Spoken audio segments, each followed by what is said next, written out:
Boa noite, pessoal. Vamos começar?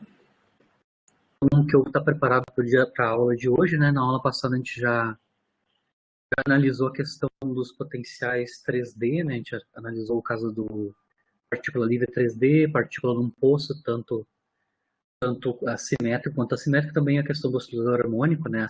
Isotrópico e não isotrópico, né? Hoje a gente vai analisar a questão do momento angular, né? A gente está em movimento 3D. Em geral, a gente tem momento angular não nulo associado à trajetória da partícula, né? E, obviamente, como a gente tinha comentado, quando a gente tem observáveis, né, em mecânica quântica, isso pode ser representado, então, por operadores. Então, a gente vai analisar como é que fica a escrita do momento angular, observável momento angular, na forma de operador. Claro, se eu tenho operadores, obviamente eu vou ter equações de alto-valores para esses operadores. Eu vou tentar construir desta equação de alto-valores quem são os autovetores, ou seja, as autofunções, né? E quem são os autovalores correspondentes desses operadores. Né? No caso aqui são os componentes do momento angular. Né? Vou começar iniciando a questão mais simples, né? Antes de ver o 3D. Né? Aqui eu vou só analisar o caso da partícula que está se movimentando sobre um círculo, né? A trajetória dela é circular, que é chamado de rotor rígido, né? E construir toda a dinâmica usando uma visão semiclássica, né, do momento angular. Então, a gente vai usar a versão clássica, que a gente conhece como é que é o momento angular, sua conservação, e vai adicionar, claro, as hipóteses quânticas, né, de maneira semiclássica. Basicamente tem a ver com a limitação vinda do comprimento de onda de Broglie, que representa essa partícula em mecânica quântica. Né? Basicamente, então, isso é o rotor rígido, né? Uma partícula que tem trajetória circular, então o único movimento dela é de rotação. Não tem translação e nada mais, certo? Aqui, como o método que a gente utilizou nos outros casos que a gente viu nas aulas anteriores, né, foi o de separação de variáveis, né?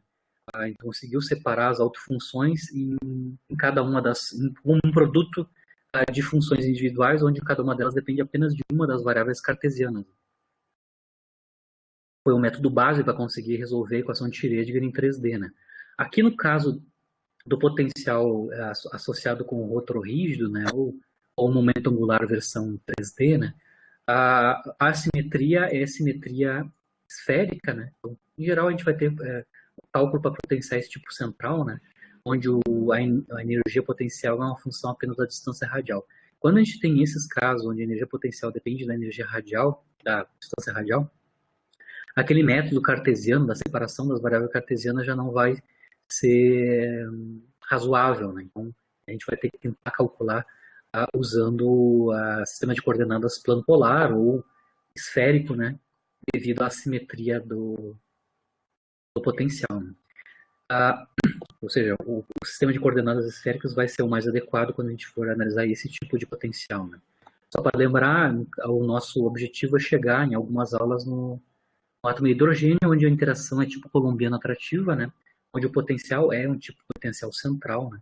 Onde a energia potencial colombiana atrativa é dada em termos da distância radial, do elétron relativo ao núcleo. Mas vamos começar por partes. Aqui a gente vai só lembrar como é que é o momento angular clássico, né?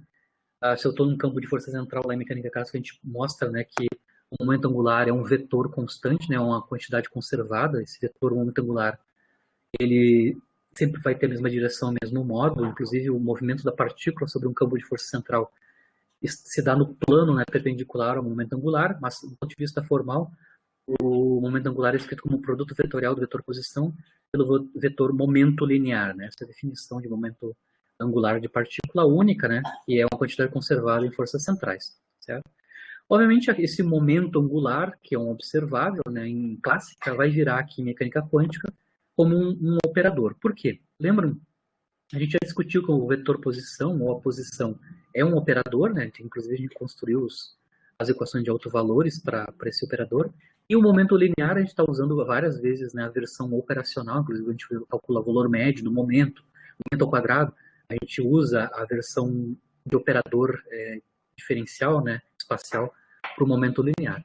Então, a partir dos operadores posição e momento, a gente consegue reconstruir quem é o operador momento angular em mecânica quântica. Então, o que eu quero construir é esta quantidade. O operador momento angular, que é a versão operacional de operador de uma quantidade clássica, que é o momento angular, ele vai ser escrito então como um produto vetorial de dois outros operadores, um deles é a posição e o outro é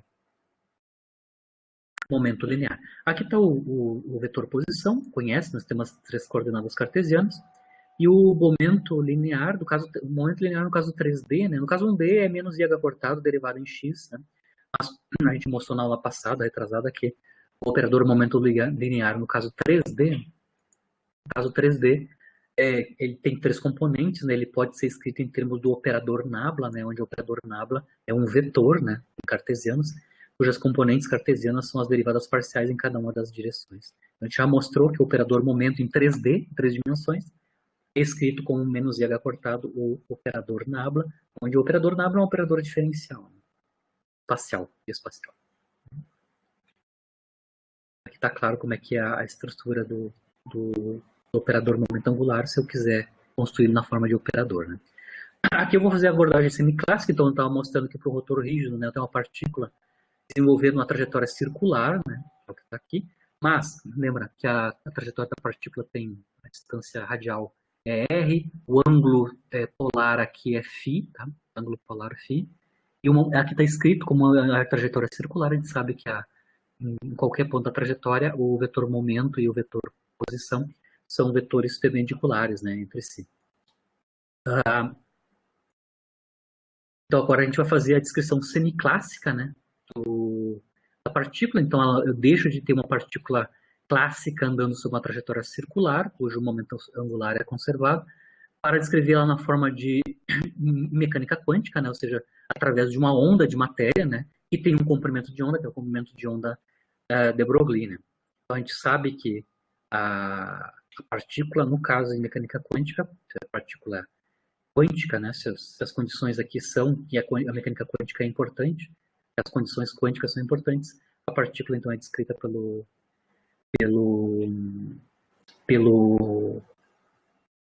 onda de de Broglie, né. Claro que a onda de Broglie, o comprimento de onda dela é escrito em termos do módulo do momento p, né. O lambda é inversamente proporcional ao módulo do momento linear da partícula na sua trajetória circular, né. Então o que eu tenho ali é o chamado rotor rígido, né, isso que eu vou analisar agora inicialmente.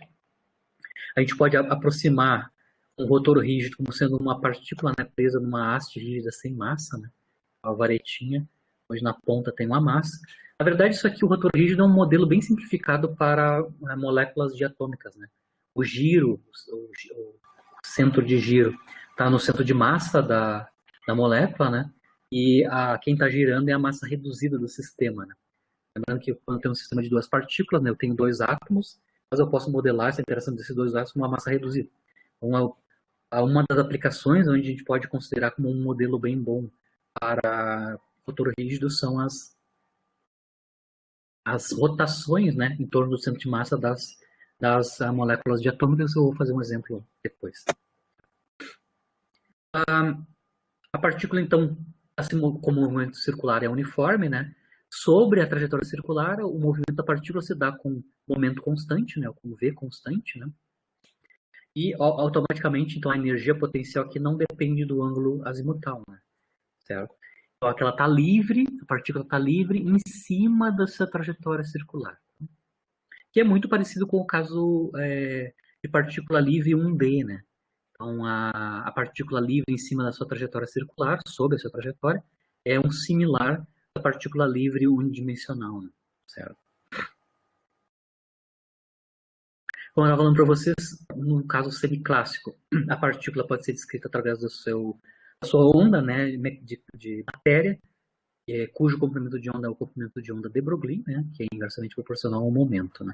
A gente sabe que para uma partícula livre a função de onda, né, que descreve essa partícula é uma função de onda tipo onda plana, né, nas distâncias radiais. Então, aqui eu tenho como é que seria, né, no caso dessa partícula livre em cima do círculo, né, qual é a sua função de onda completa, tanto na parte espacial quanto na parte temporal. Eu chamo de psi, né. Como é um sistema conservativo, né, ela está livre, a parte temporal é determinada, é sempre a mesma para qualquer sistema conservativo, né. É exponencial complexa, onde eu tenho a energia aqui na forma do momento angular, né, a frequência angular, e toda a parte espacial está aqui, mas a gente sabe que a forma funcional é de onda plana se eu estou com a partícula livre naquela direção específica, né? Como a distância da partícula, a origem está fixa, né, o raio está fixo, né, a gente pode usar o ângulo, ângulo polar φ, no caso ali, né, vou mostrar este ângulo aqui, para descrever a dinâmica, né, da partícula. Então, a minha função de onda que eu quero construir vai ser uma função de onda apenas do ângulo polar φ, né, certo? Então, toda a dependência da função de onda vai ser dada em termos do ângulo polar φ. Né? Como eu disse para vocês, se eu estou descrevendo a partícula livre, a função de onda é conhecida, né? É onda plana. Então, a minha função de onda em termos de φ tem que ter esta cara, né? Lembrando que a forma funcional, a menos da normalização n, né? A forma funcional de uma onda plana é E na I, K é o número de onda, né? E S é a distância, no caso um D é o X, né? É a distância, é a região espacial onde a partícula está se movimentando. No nosso caso, só não é X, né? A partícula está se movimentando sobre um círculo, né? Um círculo, então lá, em tempo finito, ela anda sobre um arco de círculo, né? Então aqui, ao invés de X, a gente tem S, onde S, então, é o comprimento do arco de circunferência onde a partícula está se deslocando, né? Lá da geometria, a gente sabe que o arco de círculo, né, o comprimento de arco de círculo S, está relacionado com o ângulo polar, né? Então, o produto Rφ, né? Rφ, R é o raio de órbita, e φ é o ângulo polar, isso te dá o tamanho de arco de círculo, né? Então, aqui a gente consegue escrever onda plana, escrita onda plana em termos da variável S, né? Comprimento de arco de círculo é onde a partícula está se movimentando livremente, né? Em cima do círculo. Claro, como a gente usa a relação entre S e φ, eu consigo escrever a função de onda explicitamente em termos de φ nessa forma, né? Eu tenho a normalização n, E na I, K é o número de onda, R é a distância radial fixa, né? E φ é o ângulo polar, né? Certo? Então, S é a coordenada tangencial, né? Tangencial à trajetória circular da partícula. Né? Só lembra que a partícula está se movimentando numa trajetória circular, do ponto de vista clássico, da tensão escrita pela função de onda, né? Mas, claro, como a trajetória é tipo MCU, né? Eu vou ter um período, né? Então a partícula vai ter que voltar. Depois de um certo ângulo, a partícula vai voltar no mesmo ponto, né? Isso vai nos dar, então, uma condição, vai impor uma condição para a função de onda, né? A função de onda tem que ser a mesma, né? A função de onda φ de φ tem que ser igual, a mesma para ângulos que diferem de 2π. Né? Quando eu faço uma volta completa angular de 2π, né? A minha autofunção, que representa a partícula, né? Tem que ser igual. Né? Isso basicamente vem do fato que o período de revolução da partícula é 2π. Né? Então, a função de onda calculada em φ mais um período de revolução tem que ser igual à função de onda calculada no ângulo original. Essa condição aqui, que tem a ver com a periodicidade do movimento angular, né, vai nos dar uma condição de quantização para o número de onda, tá? Especificamente. Por quê? Por exemplo, se eu pegar esta condição aqui, né, e sabendo que a forma funcional da função de onda, que é onda plana em φ, é esta, né? Por exemplo, consideramos o ângulo inicial φ sendo 0 graus, por exemplo. 0 graus, e essa condição aqui tem que ser obedecida. Tá? Então, a função de onda plana, quando φ é igual a 0 graus, né, quando o ângulo é zero, aqui φ de 0 vai dar n a 0, né, n a 0. E quando φ quando é zero, φ é 0 somado de 2π, lá onde eu tenho φ eu tenho que colocar 2π. Né? Isso vai dar, claro, cancelando as questões das normalizações, que são iguais dos ambos os lados, né? Essa condição aqui, aplicada para φ igual a 0, e dá esta relação, onde aqui em cima tem o número de onda, né? Ou seja, 1, essa exponencial complexa tem que ser 1, tá? Essa exponencial complexa tem que ser 1. E na 0 é 1, e aqui eu tenho E na I, 2π, kr. A parte real dessa exponencial complexa, pela fórmula de Euler, né, é o cosseno, né? Lembra que essa exponencial complexa tem a parte real, que é cossenoidal, e uma parte imaginária, que é senoidal. A parte real é cossenoidal, cujo ângulo aqui, cujo argumento é 2πkr, né? 2πkr. Isso significa que para esta condição aqui ser satisfeita para φ igual a 0 graus, né, condição de periodicidade, vai implicar aqui que o cosseno de 2πkr tem que ser 1. Tá? Isso vai ser 1, ou seja, para o cosseno ser 1, este cara que está aqui dentro, né, o 2πkr, né, tem que ser igual a múltiplos de 2π, né? Isso significa, então, que o kr tem que ser inteiros, né? Pode ser positivo ou negativo, porque a função cosseno é uma função par, né? Então, a condição de periodicidade, essa aqui, vai implicar que o produto kr tem que ser um inteiro, certo? Aqui eu estou colocando todos os valores possíveis, né? K igual a 0 satisfaz, né? M igual a 0 satisfaz, mas todos os inteiros, tanto mais positivos quanto negativos, vão satisfazer a condição, né? 1 igual a cosseno de 2πkr, kr igual a m igual a inteiro, positivo e negativo, né? Satisfaz a condição. Então, esta condição aqui, para a função de onda, vai implicar a quantização do número de onda. Tá? Kr tem que dar m, tem que ser um número inteiro, né? Positivo ou negativo, certo? Se o K, o número de onda é quantizado, para o rotor rígido, ou seja, uma varetinha, né, uma partícula numa vareta rodando, com raio de órbita fixa, né, velocidade angular fixa, o momento linear dela vai ser quantizado. Tá? Por quê? Lembra que a gente tem uma relação entre o momento linear e o número de onda da partícula, né, em mecânica quântica semiclássica. Né? O momento é h cortado k, mas k é m sobre, k é m sobre r. Né? Então aqui eu tenho a quantização do momento angular, o momento linear. Né? O momento linear são valores inteiros, positivos e negativos, que tem a ver com a direção do P, né, em cima do círculo, proporcionais inteiros de h cortado sobre r, onde r é o raio da trajetória, né, a trajetória circular, certo? Como aqui o momento angular só tem componente z, vocês lembram aqui, né, se a partícula está sobre o plano xy aqui, né, se a partícula está vinculada a se movimentar num círculo sobre o plano xy, o vetor momento angular só tem componente z, né? Lembra que o r e o p estão no plano xy, então automaticamente, por regra da mão direita, né? L é r vetor p, né?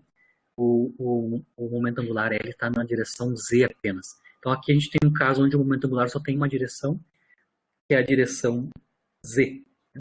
Componente z. Então o momento angular aqui, neste caso, só tem componente z, que vale r vetor p, né? R vetor p para r e p perpendiculares, o módulo da componente do momento angular na direção z é apenas o produto do vetor posição, do módulo do vetor posição com o módulo do vetor momento angular, momento linear. Então isso aqui é só RT, neste caso específico desse rotor rígido, né? São perpendiculares, o R e o P. Então o meu momento angular só tem componente z e o módulo dele vale RP. Sendo do ângulo entre esses dois vetores é 1, né? Perpendiculares.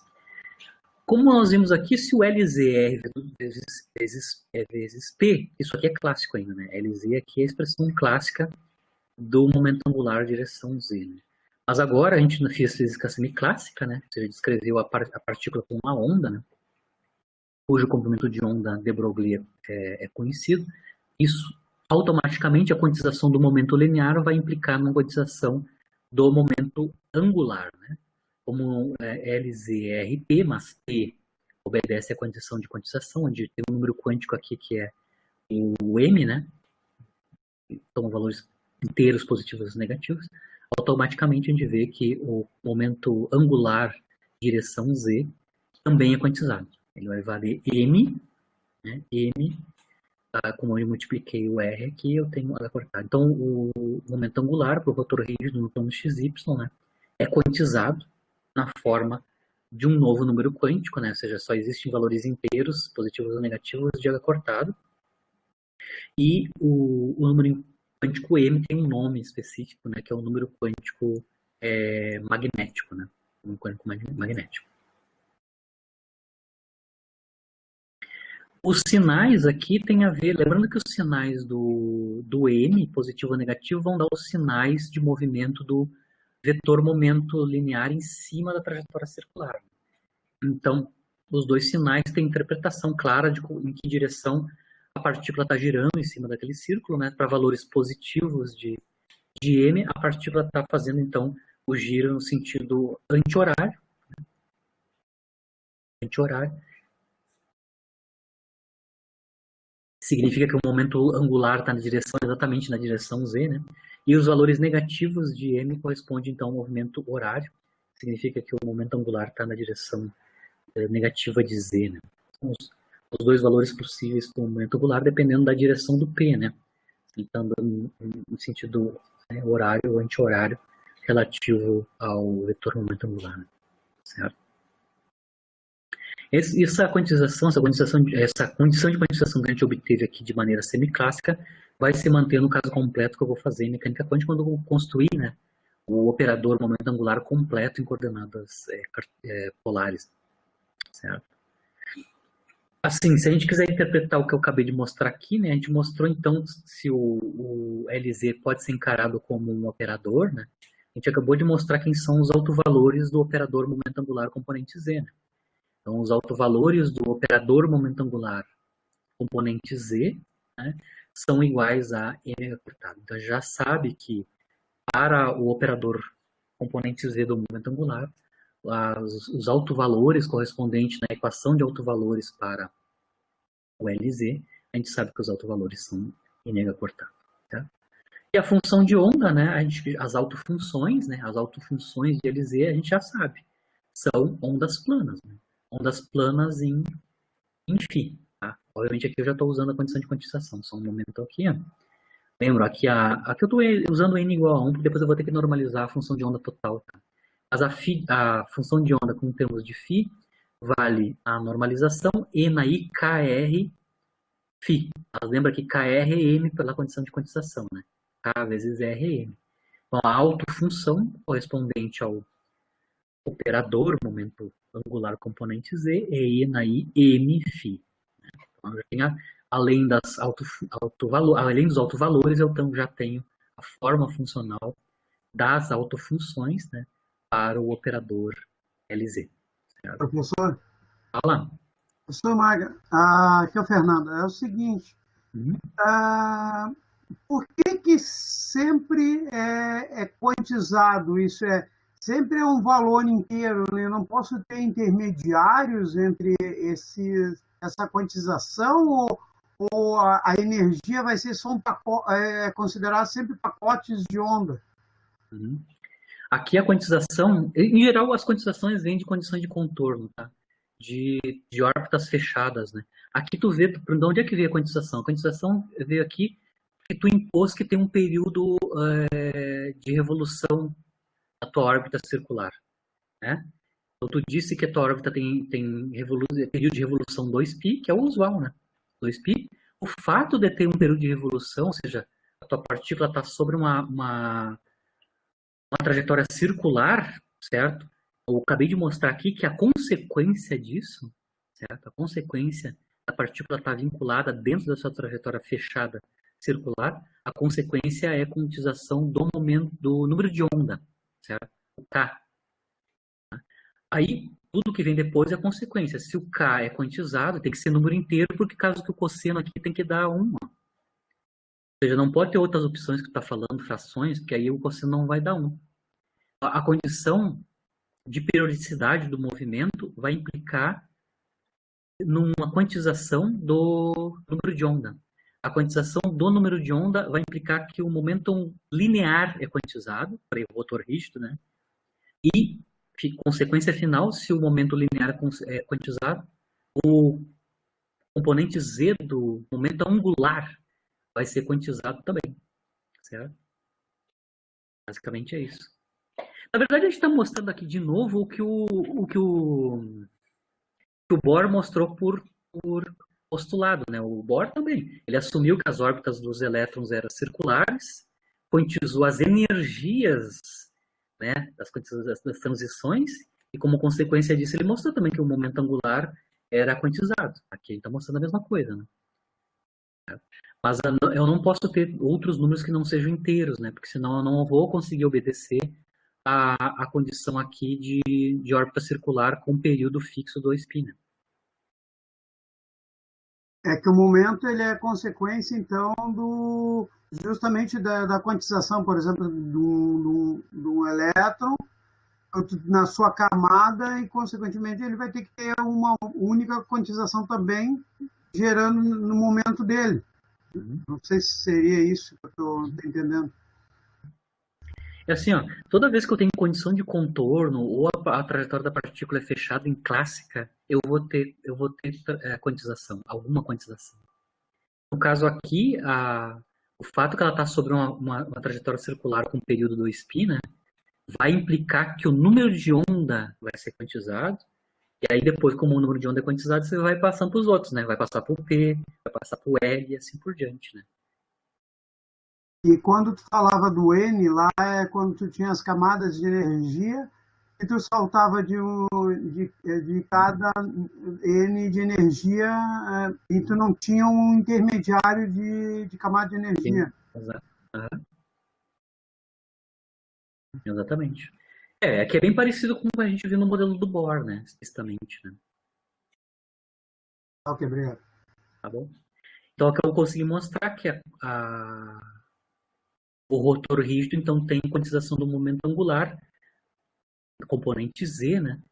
E a gente conseguiu mapear, rastrear de onde é que está vindo essa quantização. Está vindo da quantização do número de onda, né? E eu tenho quantização de número de onda devido à condição da função de onda ser unívoca, né? Ou seja, eu tenho que emendar a onda, né? Quando dá uma volta completa, a onda... Eu vou só mostrar um gráfico para vocês conseguem entender por que tem que emendar a onda, tá? Só vou me adiantar aqui na minha figurinha. Olha aqui, ó. Aqui, ó. O vermelhinho aqui seria a apresentação da onda, né? A onda de de Broglie, a partícula onde ela está na sua trajetória circular, tá? O fato que a função de onda tem que ser igual depois de um período de revolução é de maneira que a tua função de onda não emende certo, né? Senão tu corta, tu não tem a emenda da função de onda. Tá? Então tá claro ali que aquela condição para φ, ela ser igual em φ mais 2π, significa que eu quero que a minha que a minha onda de de Broglie tenha o comportamento correto. Depois que eu der uma volta completa, a onda de de Broglie tem que emendar lá, depois de um período, né? Se isso aqui não fosse obedecido, eu teria uma descontinuidade, né? Uma descontinuidade da função de onda. Certo? Então, falando de outra maneira, a quantização do número de onda aqui nada mais é que advém, né, da imposição da condição de continuidade, né, da função de onda da partícula, descreve a partícula. Certo? E o Mzinho aqui é o chamado famoso número quântico magnético, né, no caso do rotor rígido. Né? Estava falando dos valores, né, os sinais, né, no caso aqui o M pode ter sinal, mais ou menos, né? Estava falando o que quer dizer o sinal, né, o sinal positivo anti-horário, rotação anti-horária, valor negativo, rotação anti-horária. Né? E aqui, claro, as formas dos autovalores e autofunções, se eu estou falando no formalismo de álgebra linear, né? Uma equação de autovalores e autovetores para o operador LZ. Né? Certo?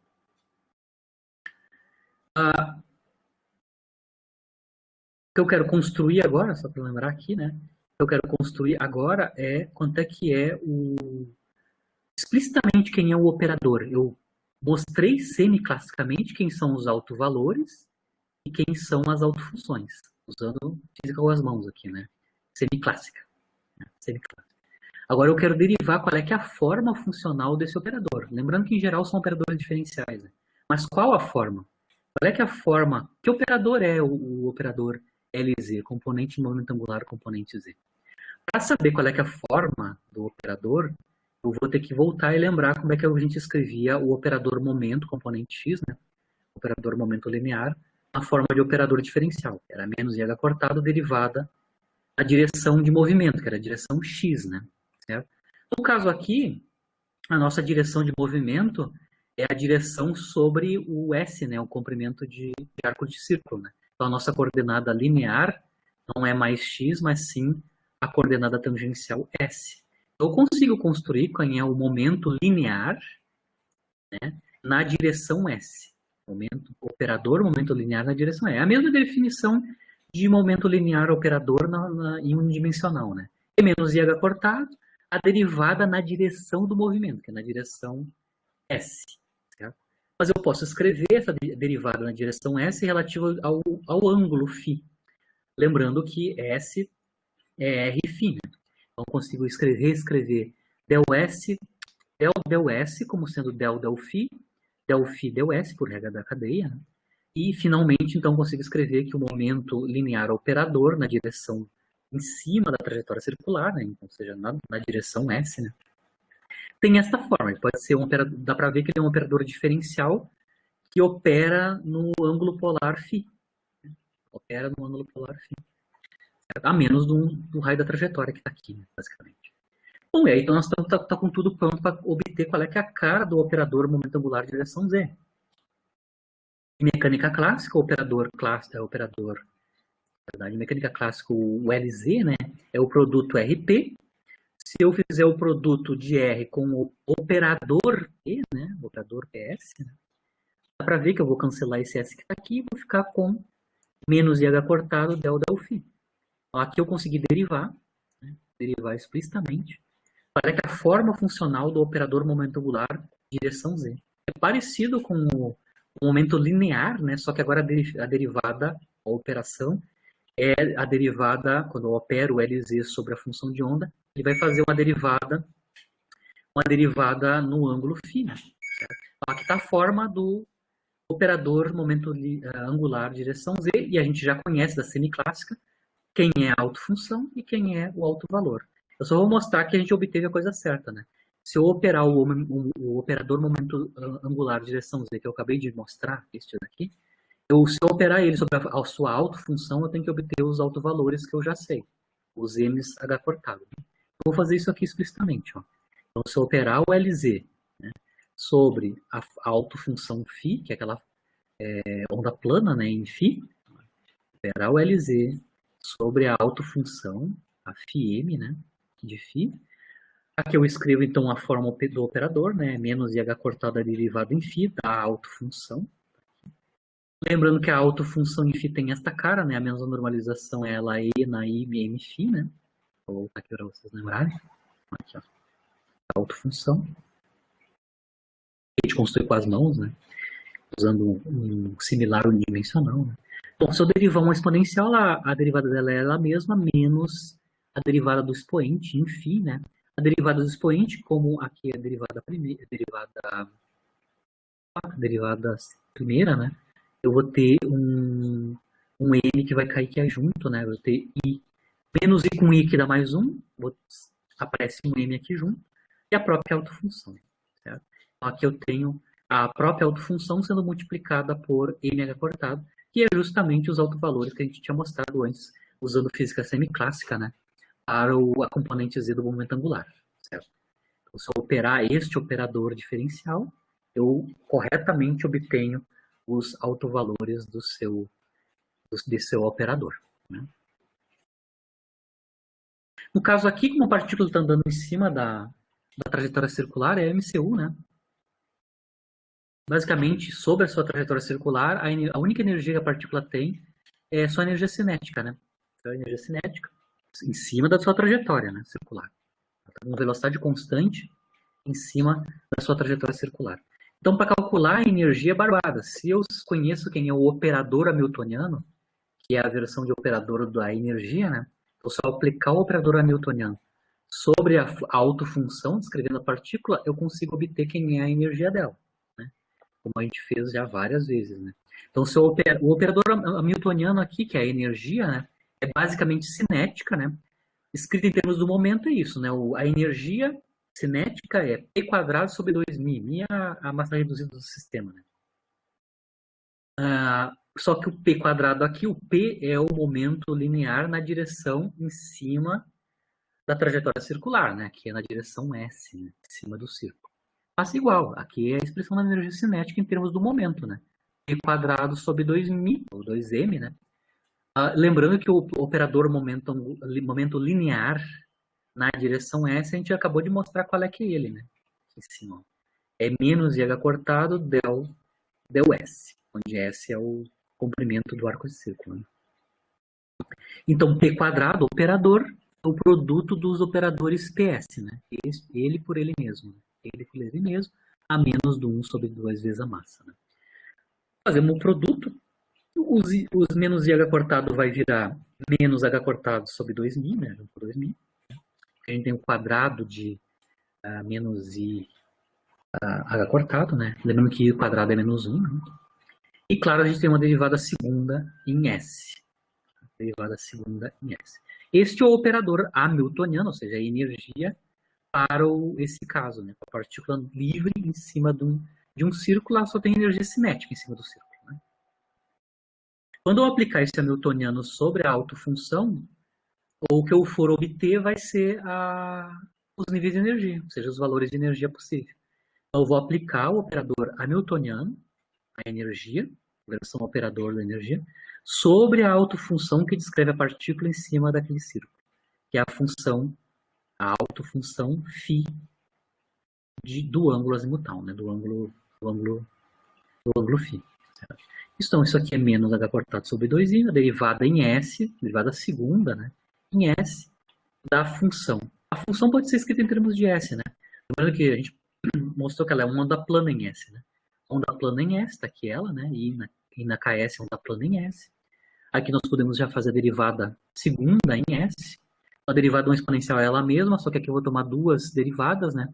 Significa que vai cair duas vezes o IK, né? Então aqui eu vou ter IK ao quadrado, IK ao quadrado e a própria autofunção, né? Já a própria autofunção. Lembrando que IK ao quadrado vai dar menos K quadrado, né? Menos K quadrado. E aí eu tenho o resultado da derivação, né? A aplicação do hamiltoniano sobre a autofunção, né, da partícula, e dá h cortado quadrado, K2, sobre 2 vezes a massa reduzida do sistema, ou a massa da partícula, o centro de força for massivo, né? Vezes a própria autofunção. Isso aqui é uma equação de autovalores e autovetores para o operador hamiltoniano.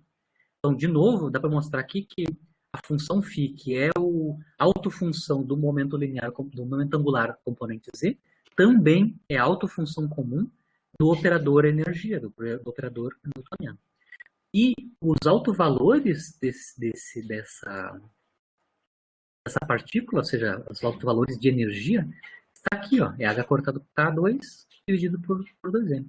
Está determinado, então, quem são as energias de uma partícula girando, um rotor rígido, né, girando numa trajetória circular, com um raio de órbita fixo. Aqui. Lembrando que agora as energias são escritas em termos de K. Mas a gente acabou de mostrar, né, que a condição de continuidade da função de onda implica que o K é quantizado. Inclusive o número quântico é o M, né? Então aqui eu só vou reescrever a forma final, né? Lembrando que K vezes R é M, né? K vezes R é M. Isso significa, então, que os níveis de energia também são quantizados. Se K é quantizado, a energia também é quantizada. Então aqui eu substituí K2 por M quadrado sobre R2, né? Está aqui explicitamente. Lembrando que aqui eu tenho uma partícula, né, cuja distância radial está fixa e basicamente ela só tem essa distância radial e a massa dela, né, que é a massa mínima.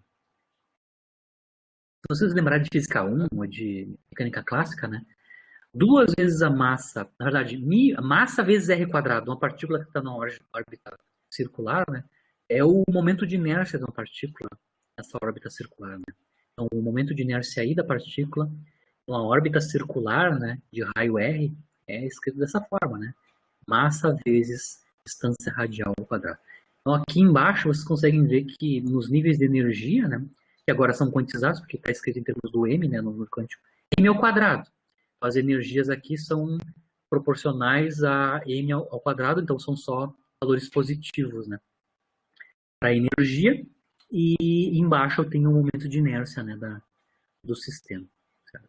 Então, finalmente, eu consigo escrever os níveis de energia de um rotor rígido, que nada mais é que uma partícula sobre uma trajetória circular, né, um raio fixo e velocidade constante em cima dessa trajetória circular. Né? Os níveis de energia são esses aqui. Ó. São h cortado ao quadrado, m2, dividido por duas vezes o momento de inércia, né, da partícula. Onde m quadrado são inteiros positivos. Né? Aqui, quando eu elevo ao quadrado, eu tenho só inteiros positivos. Então, os níveis de energia crescem com quadrado de inteiros positivos. Né? E a ordem de grandeza é h cortado ao quadrado dividido por 2 vezes o momento de inércia, né? Só que estão os níveis de energia em termos do m quadrado, né? Então, já temos a quantização da energia, né?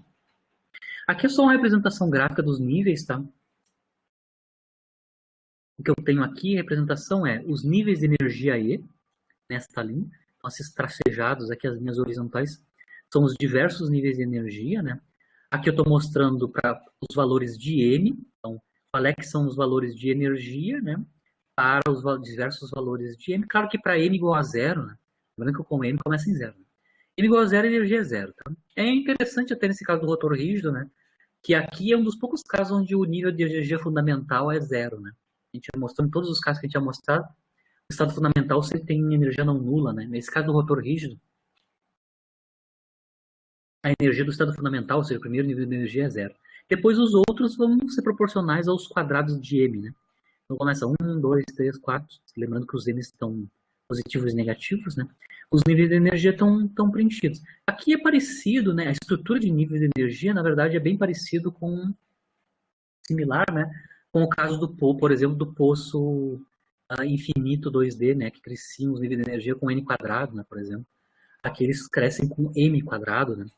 É bem parecido a estrutura dos níveis de energia do rotor rígido comparado com o poço infinito, né? Poço finito dimensional, né? Aqui do lado, aqui estão as autofunções, né? Obviamente, para cada valor de M, eu vou ter uma autofunção diferente, né? Eu vou ter uma φ, né? Uma φ de M diferente. Então, tem um conjunto de autofunções, cada nível de energia vai ter uma autofunção correspondente, né? No caso aqui, a gente pode ver que os níveis de energia são não degenerados, né? Para cada nível de energia, eu tenho uma única, perdão, não são duplamente degenerados, né? Para cada nível de energia, eu tenho duas autofunções, né? Duas autofunções, cada uma correspondente a um sinal do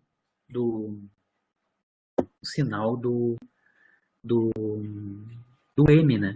Isso acontecia também para partícula livre no caso unidimensional, né? A gente tinha, para o mesmo nível de energia, a gente tinha duas autofunções, que era a onda plana andando para a esquerda e uma onda plana andando para a direita. Aqui vai acontecer a mesma coisa, a gente tem duas autofunções para o mesmo nível de energia, só que agora corresponde a uma partícula em onda plana andando no sentido horário e a outra no sentido anti-horário. Duas ondas planas. Né?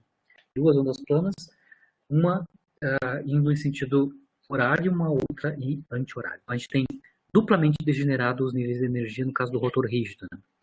E aqui os níveis de energia explicitamente em unidade de H cortado quadrado por um momento de inércia, né? Automaticamente, certo? Que são os valores, claro, de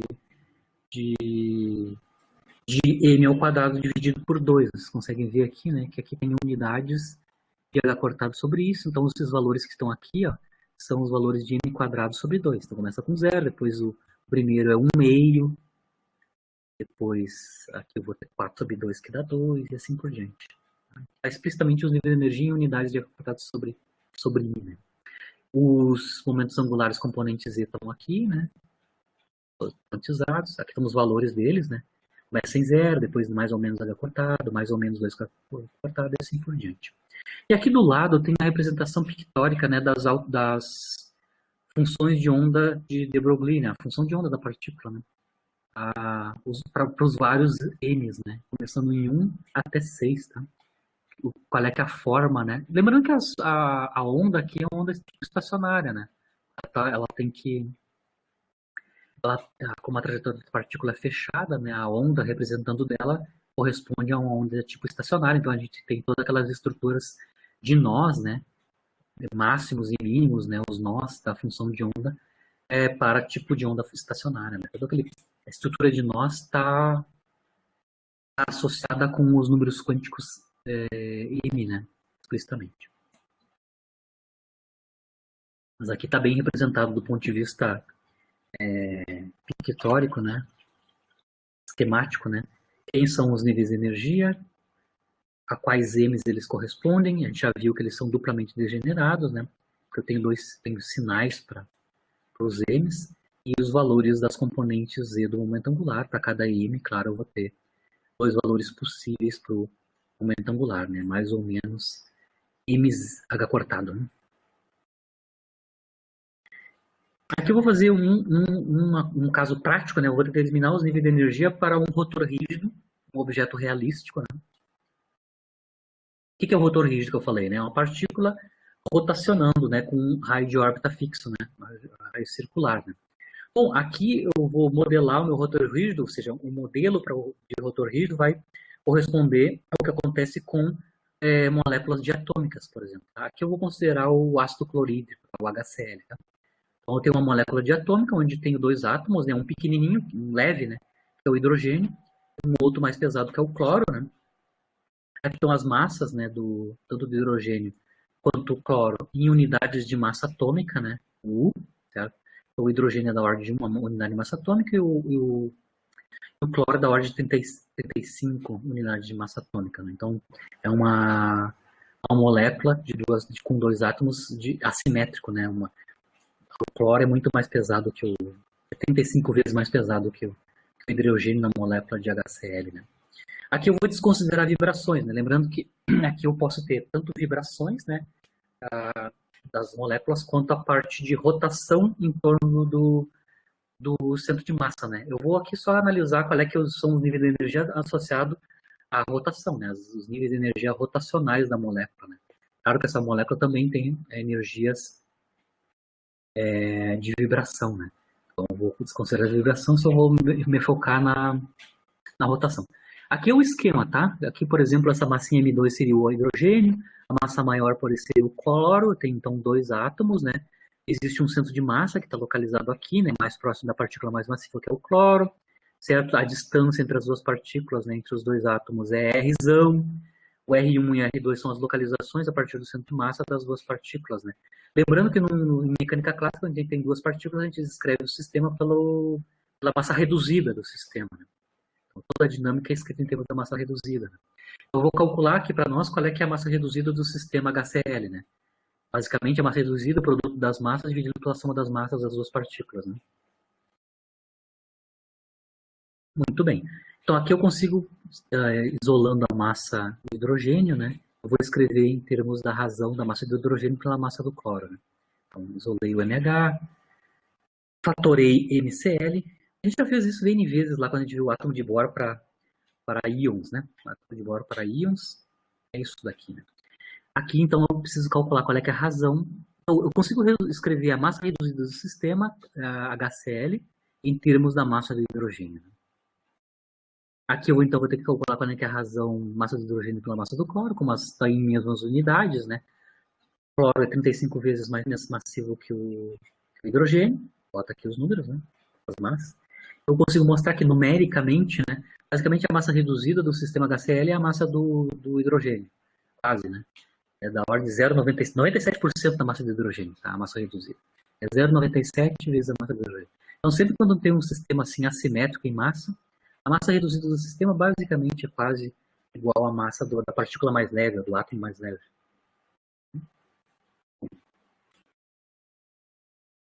Aqui agora eu vou calcular quanto é que são os níveis de energia, né? Sabendo, claro, alguém tem que me dar informação de qual é que é a distância, né, entre o cloro e o hidrogênio na molécula de HCl, né? Os químicos lá me dizem que a distância interatômica é 0,13 nanômetro. Isso aqui é 1,3 angstrom. Lembrando que nanômetro é 10 a menos 9 metros e angstrom é 10 a menos 10. Isso aqui eu tenho então 1,3 10 a menos 10 metros, que é 1,3 angstrom. Né? Beleza, então agora vamos calcular quanto é que são os níveis de energia. Né? Então, os níveis de energia para o rotor rígido, que é o meu modelo aqui simplificado para a molécula diatômica de HCl, né? É o M2, né, o número quântico magnético ao quadrado, H cortado sobre 2, dividido por 2 vezes o momento de inércia. Lembrando que o momento de inércia é a massa da partícula, na verdade a massa reduzida do sistema aqui, né, multiplicada pelo quadrado da distância relativa, né, entre as duas partículas, que aqui eu estou chamando de Rzão, tá? É a distância interatômica. Né? Só que eu coloquei já quanto é que é o momento de inércia. É μ vezes R quadrado. Lembrando que sempre para escrever tudo as energias em unidade de eletrovolt, eu sempre multiplico em cima e embaixo por C quadrado, porque aqui embaixo então a gente vai ter a energia de repouso associada à massa reduzida do sistema, E em cima a gente tem a constante H cortado C, que a gente já conhece numericamente o valor. Né?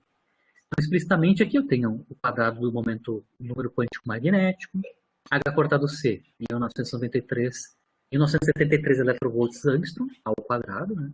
Só que eu vou escrever o nível de energia em unidades de electrovolts. Né? Embaixo nós temos 2, a energia de repouso associada à massa reduzida. Só que a massa reduzida do sistema é 0,97 a massa do hidrogênio. Tá? Só que eu coloquei 0,97 a massa ou a energia de repouso do hidrogênio. A energia de repouso do hidrogênio a gente já sabe, né? É 938 MeV. MeV é 10 na 6. A energia de repouso do hidrogênio é exatamente igual à energia de repouso do próton, que é 938 MeV. Aqui. E o R2, a distância interatômica, os químicos me dizem que é 1,3 angstrom ou 0,13 nanômetro. Aqui.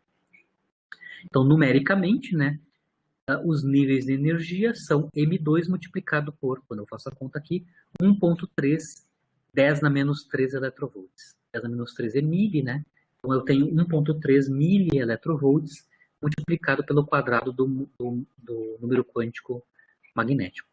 Então, eu consigo mapear todos os níveis de energia, começando com menor que 0, o próximo é 1,3 mili-electrovolts, e assim sucessivamente, cobrindo todos os outros níveis. Né? Aqui, ó, começando com o 1,3 mili-electrovolt e subindo os outros níveis, dependendo de quanto equivale o m ao quadrado. Então, aqui os níveis de energia todos estão escritos em termos de uma base, que é 1,3 mili-electrovolts, só tomando cuidado. E no rotor rígido, o mais baixo nível de energia é 0, que corresponde a N igual a 0. Né? É um dos poucos casos particulares onde os níveis de energia começam em 0. Né? Só para questão de literatura, vocês vão ouvir bastante em algum momento, quando fala de molécula diatômica, a chamada constante rotacional. Tá? O que os químicos chamam de constante rotacional para moléculas diatômicas, eles chamam de B maiúsculo, né? Basicamente é o H cortado sobre 2I, o momento de inércia, né? Então, vocês conseguem ver que eu ainda posso escrever os níveis de energia como sendo inteiros de B, né? Explicitamente. E aqui está escrito em termos de B, né? os níveis de energia, certo? Só o detalhe da química, né? Esta quantidade aqui é chamada de constante rotacional. Então aqui eu consigo ver que os níveis de energia são m² multiplicado pela constante rotacional, basicamente. Os níveis de energia são proporcionais, então, a m² multiplicado por esse b aqui. Né? Certo? Então o que eu fiz aqui no caso anterior, né? No caso anterior, a gente analisou o momento angular, já até derivamos a sua versão operacional, né? Usando física semiclássica, né? E vimos que, então, para um rotor rígido, o fato do momento angular ser quantizado, o número de onda quantizado, levou, então, que os níveis de energia também são quantizados para os níveis de energia rotacionais, né? Por exemplo, uma molécula diatômica. Né? Aqui eu vou estender o caso onde o momento angular não está só na direção z, ele está numa direção qualquer. Tá? Então, eu vou considerar o caso completo, onde o momento angular está em qualquer direção. Tá? Então, eu tenho o vetor momento angular completo, e ele não está numa única direção, que é a direção z. Está em qualquer outra direção, lembrando que a trajetória da partícula é sempre perpendicular à direção do momento angular. Né? O movimento da partícula sujeita a um campo central é sempre 2D, né? Um plano, né? E este plano de movimento é perpendicular sempre ao momento angular. Ou seja, o vetor momento angular define um plano, né? De onde a partícula está se movimentando. A campo de força central, né, que é o caso que a gente está tentando analisar aqui. Né? Então aqui eu quero então derivar quanto é que é a versão de operador, quem é o operador vetor momento angular completo. Não só a componente z, mas todo o momento angular L em todas as coordenadas. Né? Então aqui eu quero fazer a abordagem quântica, né? Do momento angular completo, vetor L, não só a componente z. Lembrando que aqui, então, é interessante escrever tudo em coordenadas esféricas, né? Aqui eu já tenho um esquema para vocês lembrarem, né? Como é que como é o sistema de coordenadas esférico, né? Aqui a gente tem as coordenadas cartesianas, os eixos coordenados, né? X, Y, Z. E a gente tem aqui representados os vetores unitários, né? Associados às coordenadas esféricas, né? A gente tem o vetor unitário na direção radial, que é o R-chapéu. A gente tem dois outros vetores unitários associados aos ângulos azimutais e polares, né? O azimutal, né? O azimutal que corre de 0 a 2π é o φ-chapéu, e dos ângulos polares, né? Que correm de 0 a π é o θ-chapéu, o vetor unitário associado aos ângulos polares, né? Lembrando que os ângulos polares do sistema de coordenadas esféricos, né, são medidos a partir da direção z, né, do eixo z. Então, todos os tetas são medidos a partir do eixo z, e todos os φs, ou seja, todos os ângulos azimutais φs, são medidos a partir do eixo x positivo. Tá? Então, só para localizar os ângulos, né, azimutal e polar. Lembrando, claro, que a gente sempre consegue relacionar as coordenadas cartesianas com as polares, né? Então, x, y, z cartesianos estão conectados com as coordenadas polares, né? R, polares não, esféricas, né? Esféricas R, θ e φ. Então, x, y, z estão escritos em termos de R, θ, φ. θ, ângulo polar, φ, ângulo azimutal, R, distância radial. Certo? Então, aqui a gente sabe que em coordenadas, em mecânica clássica, né, a gente sabe que o vetor posição em coordenadas esféricas tem esta forma, né? O vetor posição tem tamanho R e aponta na direção radial, obviamente, né? Então essa é a forma em coordenadas esféricas do vetor posição. E a gente sabe que no sistema de coordenadas esférico, ele é um sistema de coordenadas destrógeno, né? Então os vetores de base, que são o R, φ e θ-chapéu, eles têm que obedecer à regra da mão direita, né? A regra da mão direita significa que se eles obedecem à regra da mão direita, os produtos vetoriais, os vetores de base, né, tem que obedecer a regra da mão direita, ou seja, o R vetor θ tem que dar o φ, o θ vetor φ tem que dar o R, e o φ vetor R tem que dar o θ. Então, essas condições vêm do fato que a minha base, a base do sistema de coordenadas esféricos, é uma base destrógena, né, que segue a regra da mão direita. Bem? Só para lembrar do sistema de coordenadas esféricos. Né? Outra coisa que a gente tem que lembrar para o sistema de coordenadas esféricos é o operador nabla. Né? A gente já escreveu ele no caso esférico, né?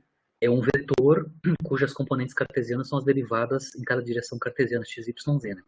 No caso de coordenadas esféricas, o operador nabla também é um vetor. Claro que aqui os vetores de base não são x, y, z ou IJK, né? São o R, o θ e o φ. Né?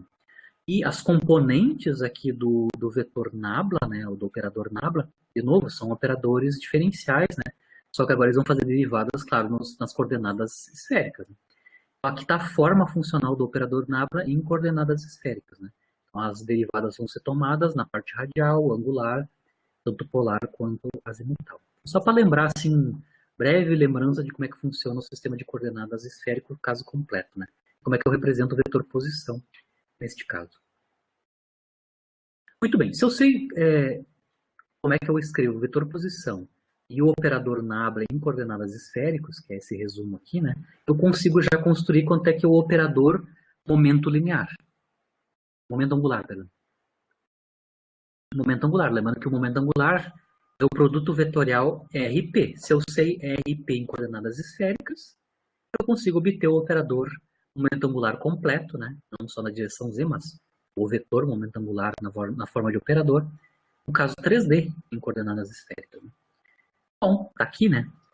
L é R vetor P, no caso de coordenadas esféricas, o R é R chapéu, como eu mostrei agora há pouco aqui, né? E o momento linear é chapéu, né? Independente do sistema de coordenadas, né? O vetor 3D momento linear, né? Vetor momento linear 3D, na sua versão de operador, é menos IH cortado o operador del. Claro que aqui o operador del, em sistema de coordenadas esféricos, tem esta forma. Então, é só fazer o produto vetorial. Bom, fazer o produto vetorial deste cara com este cara, vocês vão ver que tem 3 termos, né? Eu vou fazer o produto vetorial deste cara, que é radial, com as 3 componentes, né? Com as três componentes do nabla. Ah, o nabla tem componente radial, em θ e em φ. Então, quando eu faço o produto vetorial, eu vou precisar desses 3 produtos vetoriais, né? Este, deste e deste. Então, R chapéu com o primeiro, com a componente radial do nabla, vai depender do produto vetorial R com R. A R com R é zero, né? Porque produto vetorial de vetores iguais, né? Dá vetor nulo. R com teta chapéu. R teta chapéu com o sistema de estrógeno, né? R teta chapéu, onde é que tá aqui? Ó, R teta chapéu F. Porque o sistema é de estrógeno. Essa é a regra da mão direita. E finalmente, R chapéu com Φ chapéu. Tá, ó. R com Φ, só que aqui está ao contrário, né? Dá o teta chapéu. Lembrando que no produto vetorial, se eu trocar a ordem aqui, tem uma troca de sinal, né? Então, eu sei que φR é teta, R φ é menos teta. É só inverte o sinal aqui do produto vetorial. Então, quando eu faço o produto vetorial do vetor posição com o operador nabla, que representa o operador momento linear 3D aqui em coordenadas esféricas, no final das contas, dos 3 termos só sobra um cara, né?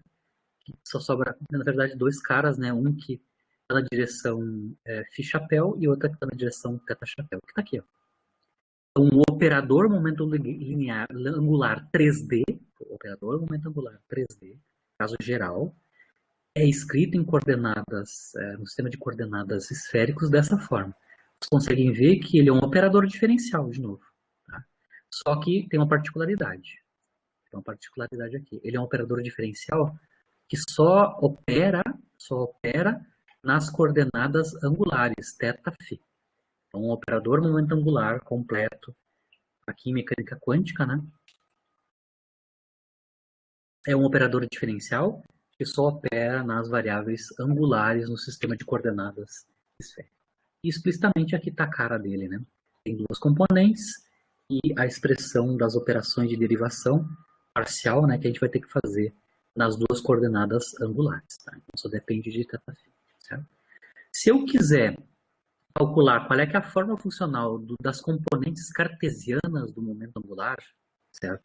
Ou seja, calcular quanto é que é o operador Lx, Ly e Lz, eu teria que projetar, lembrando que componente cartesiana é projetar na direção cartesiana que eu quero, né, o vetor original. Então, se eu quero a componente x, eu teria que projetar o vetor L na direção do I-chapéu. Tá? Eu não vou fazer tudo, mas eu não vou atormentar vocês para fazer essa projeção. Tá?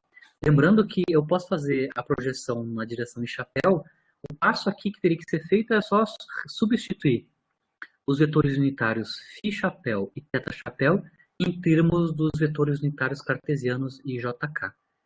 Só faço isso, né? Coloco aqui de volta, reescrevo em termos do JK e faço a projeção, né? Então, de novo, eu vou ter então aí um caso de um produto escalar, né? Produto escalar do I-chapéu, por exemplo, com os IJK que iam aparecer aqui, né? Quando eu substituo o Φ e o θ-chapéu em termos dos versores cartesianos. Né? Não vou fazer isso, não vou atormentar vocês, mas se eu fizer as projeções, né? As projeções cartesianas na direção x, y e z, a partir deste cara aqui, né? Do operador L completo, eu consigo mostrar que os operadores diferenciais associados às componentes cartesianas do momento angular são estas aqui, tá? Vocês vão crer em mim ou fazer a conta. Muitos dos detalhes eu deixei no final dos slides, tem várias demonstrações lá, tá? Eu não vou gastar a aula toda com demonstrações, eu só quero mostrar qual é que é a ideia geral, né?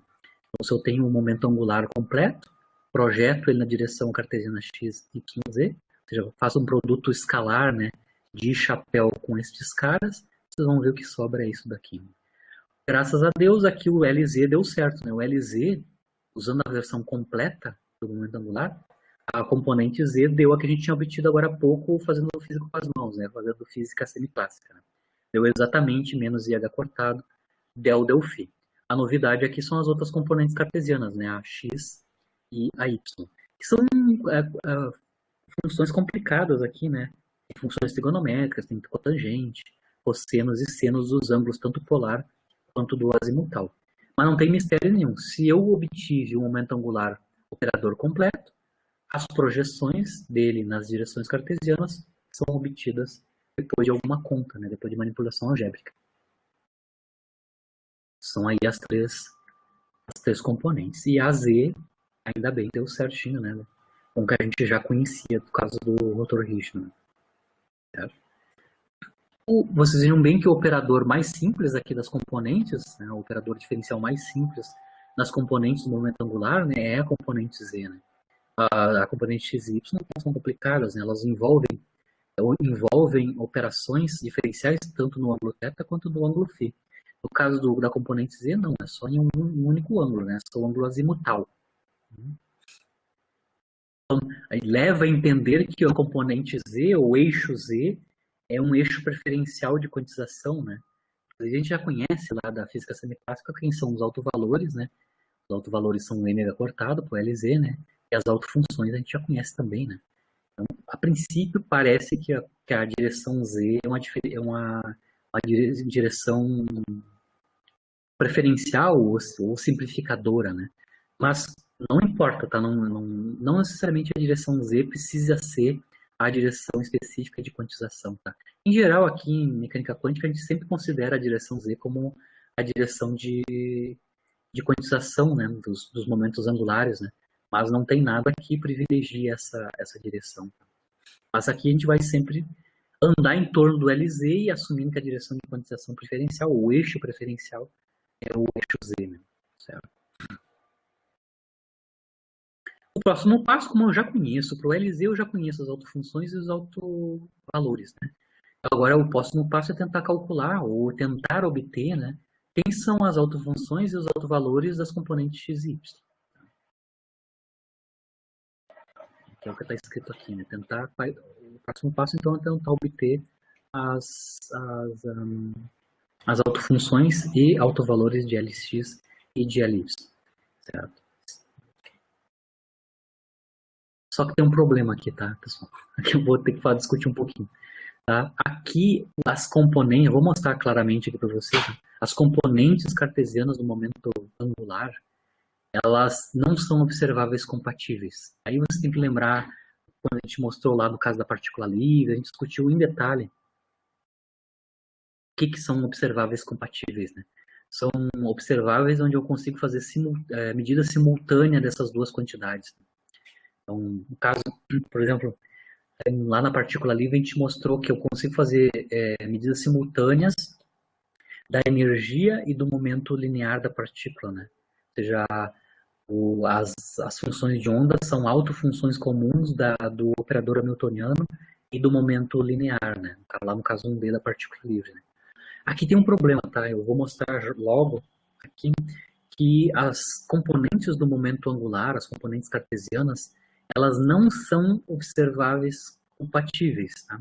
Elas não são compatíveis entre si. Significa que se eu pegar duas componentes quaisquer do momento angular, eu não consigo fazer medida em mecânica quântica, não consigo fazer medida simultânea dessas duas componentes do momento angular. Tá? Isso falando em matemática, a gente já mostrou, né, que tem a ver com os comutadores, né? A consequência das componentes do momento angular não serem observáveis compatíveis leva a uma quantidade matemática, que é o comutador, né, a ser não nulo. Né? Então, toda vez que eu tenho observáveis não compatíveis, os comutadores desses dois observáveis, os operadores representando esses observáveis, dá diferente de zero. Tá? E uma consequência do comutador dos observáveis ser diferente de zero é que eu vou ter princípios de incerteza generalizados associados. Então, lá naquela aula de princípios de incerteza generalizado, eu mostrei para vocês que se eu tenho dois operadores quaisquer, né, o operador A e o operador B, que representam dois observáveis, né, e ΔA e ΔB são as incertezas da medida de A e de B, né, essas duas quantidades físicas. Né, os desvios padrões, né, desvios padrões da medida em torno dos valores médios. Né. Eu mostrei para vocês, né, claro, joguei essa informação, né, que o princípio de incerteza de Heisenberg, na verdade, é um caso particular um princípio de incerteza generalizado, né, onde o produto das incertezas de duas quantidades físicas, né, que eu estou tentando medir, né, é maior ou igual a 1/2 do módulo, né, valor absoluto, do valor esperado do comutador. Vocês conseguem ver que se o comutador é nulo, ou seja, se os dois observáveis são compatíveis, consigo medir eles simultaneamente, o comutador vai dar zero, eu não vou ter um princípio de incerteza associado à medida dessas duas quantidades. Agora, se os dois observáveis são não compatíveis, significando que o computador vai dar não nulo, significa que eu vou ter um princípio de incerteza associado a esses dois caras, a esses dois operadores ou a esses dois observáveis. No final da aula, ali no final do slide, eu consigo mostrar explicitamente para vocês que o comutador, por exemplo, da componente x e y do momento angular, ou seja, este comutador aqui. Lembrando que é comutador, né? É o produto desses caras. O comutador explicitamente é Lx, Ly menos Ly, Lz. Troca a ordem e subtrai, né? O comutador, eu consigo mostrar explicitamente da definição de L, de Lx e Lz, né? Eu consigo mostrar que o comutador deles é não nulo e mais, o comutador é igual ao Lz, multiplicado por IH cortado. Então, o comutador das duas componentes cartesianas x e y no momento angular é igual a IH cortado a componente z do momento angular. Significa que vai ter uma relação de incerteza para as componentes y e x do momento angular. Ó, del Lx, usando explicitamente a relação de incerteza generalizada, né? A incerteza na medida do componente x do momento angular, multiplicada pela incerteza na medida do componente y no momento angular, é maior que 1/2, né? Maior ou igual a 1/2, multiplicado pelo módulo do valor esperado do comutador. Mas o comutador vale IH cortado Lz. Se eu colocar essa informação aqui, eu vou mostrar que existe uma relação de incerteza entre Lx, Ly e Lz. Aqui eu consigo mostrar que deu Ly, deu Lz, deu Lx, né? É maior ou igual a H cortado sobre 2, parecido com o princípio da incerteza do momento e da posição, né? Só que aqui, ao invés de ter um 1, eu tenho o módulo do valor esperado da componente z do momento angular. Certo? Isso significa que eu não consigo medir simultaneamente as componentes x e y do momento angular, se eu sei a z. Então, se eu sei uma das componentes, eu não consigo medir as outras duas simultaneamente. Tá? Então, aqui está explícito, no caso que as componentes são observáveis não compatíveis, o princípio da incerteza generalizada me implica que, se eu sei uma das componentes, certo, né? Ou seja, se eu sei o valor esperado, né, de uma das componentes, se eu meço, né? Medir o valor esperado é medir, né? Se eu medir, por exemplo, o Lz, eu não sei os valores de Lx e Ly simultaneamente. Eu tenho incertezas associadas a essas medidas, né? Não consigo fazer essas medidas simultâneas das outras duas componentes, né? Isso funciona para Lz fixo, né, conhecido, mas para qualquer um. Eu posso rodar isso aí, tá? Se eu conhecer a Lx, certamente eu não consigo determinar simultaneamente medidas de y e z, componentes do momento angular. E assim por diante, tá? Aí tem uma complicação, né? Se eles não comutam entre si, a gente mostrou que eles não podem compartilhar autobases comuns.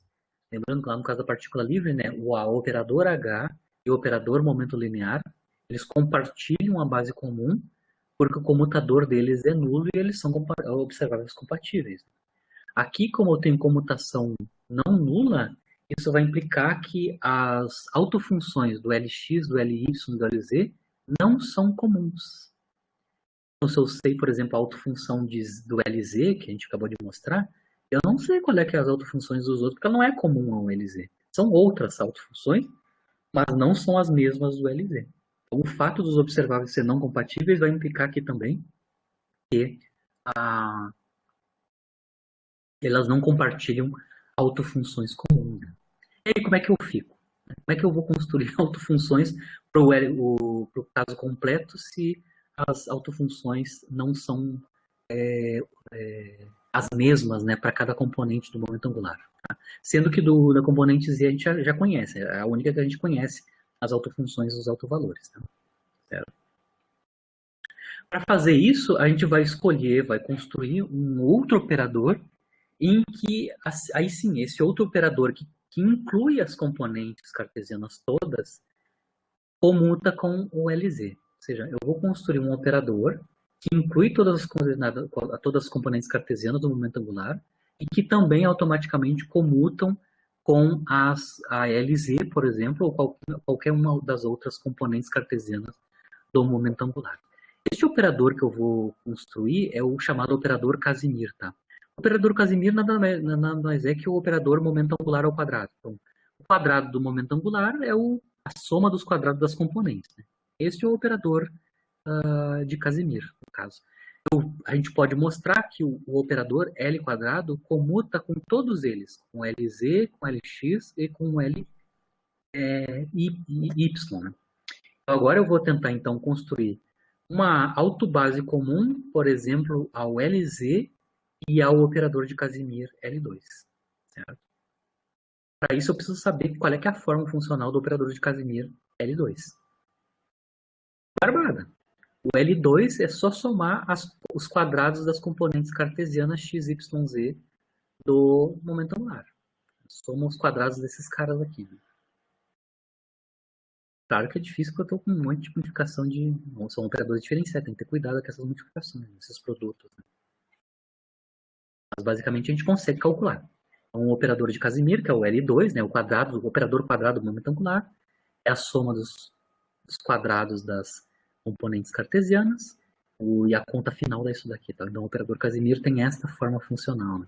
Esta forma funcional. Lá no final dos slides tem a obtenção do L2 explicitamente. Né? Esse operador, claro, está associado com o módulo do momento angular, né? Porque o L2 é o módulo quadrado do momento angular. Né? Este cara aqui, o L2, né, que eu vou tentar construir as autofunções. As autofunções do L quadrado também vão ser autofunções do LZ. O LZ comuta com o L quadrado. Então a gente tem autofunções comuns, né, ao LZ e ao L2. Então, sabido o L quadrado, esse operador, Casimir, eu vou tentar construir quem são as autofunções e os autovalores desse operador Casimir. Tá? Aqui, como eu tenho duas coordenadas, lembra que o operador Casimir aqui ele opera só nas partes angulares, né? Ele opera no ângulo polar e no ângulo azimutal. Então, as autofunções dele tem que ter esta forma, né? Eu vou construir uma função que seja uma função de duas variáveis, né? Que eu estou chamando de função y, né? Y maiúsculo, né? Por enquanto, a gente não precisa levar em consideração esses números quânticos. Tá? Eu vou construir uma função y que dependa das coordenadas angulares, né? Θ, ângulo polar, e o ângulo azimutal, φ. Certo? Por separação de variável. Então, eu vou assumir, claro, que a autofunção depende desses dois ângulos, mas depende de uma forma funcional que a gente já conhece, né? Que é o método da separação das variáveis, né? Essa função de duas variáveis θ vai ser construída, então, como um produto, né? Um produto de uma função θ maiúsculo, que depende só do ângulo polar, e a função φ, né, que depende só do ângulo azimutal. Então, aqui eu estou assumindo que as autofunções do Casimir e também do LZ, né, tem esta cara, tem o produto da parte angular com a parte de ângulo azimutal. Por que é dessa forma? É inspirado na forma do L2. Né? Vocês vejam que o primeiro termo só envolve derivadas no ângulo polar, e a segunda, a derivada é só no ângulo azimutal. Então, devido que as derivadas são separadas em cada termo, isso inspira a forma de separação de variáveis para a autofunção y. Certo? Lembrando que as φs aqui da parte azimutal a gente já conhece, né? São as funções de onda associadas com o operador.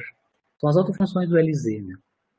E claro, aqui vai aparecer um novo número quântico que eu já vou discutir depois. Né?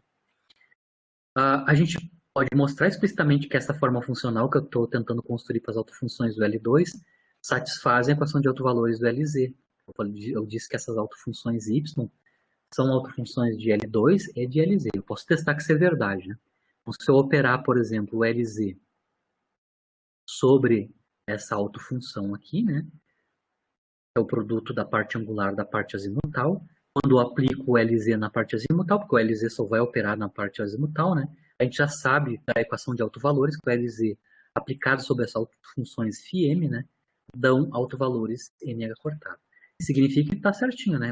Essa função, essa autofunção y de θφ também é automaticamente autofunção do LZ. O LZ aplicado na y dá os seus números, os autovalores, né, multiplicado pela própria y. Né? Então está correto. Essa forma que a gente está tentando pensar para a autofunção de L2 está correta. Quando eu aplico, né, o Casimiro, L quadrado, né, sobre essa função modelada como um produto, né, ou seja, pego esse produto, joga lá, ou seja, aplico o L2 sobre esse produto, né, a gente vai, como consequência, né, obter uma equação diferencial para a função θ maiúsculo. Tá? Aqui eu vou ter que dar um pulo grande, né, a gente conhece que os autovalores associados com o L quadrado, né, os autovalores as autofunções são y, né? Mas os autovalores têm essa forma, tá? São inteiros, L é um inteiro, tá? L mais 1 multiplicado por h cortado ao quadrado. Claro, tem que ser h cortado ao quadrado porque eu estou aqui com o momento angular ao quadrado, né? Então eu conheço as autofunções. Então essa aqui é a função aqui não é LZ, tá? Aqui é L quadrado, tá? Aqui é o Casimiro. O L2 aplicado à sua autofunção tem autovalor L mais 1 h cortado ao quadrado, vezes a sua própria autofunção. Então aqui eu tenho a equação de autovalores e autovetores para o operador Casimir L2. Quando eu faço isso, quando eu aplico o L quadrado sobre a autofunção que é modelada como um produto, esta equação de autovalores aqui, na verdade, vai me dar uma equação diferencial, né? Aqui no lado esquerdo eu tenho a aplicação do L2 sobre as autofunções, no lado direito eu tenho os autovalores multiplicado pela autofunção, né? Que já está aqui escrito na forma do produto, né? O y é o produto θ vezes φ, né? Θ vezes φ. Então, a equação de autovalores para L quadrado vai implicar, né, que eu vou obter uma equação diferencial para a função θ maiúsculo, né? Θ maiúsculo que depende do ângulo polar θ. Né?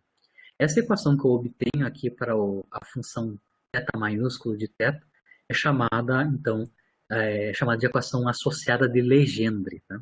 Equação associada de Legendre.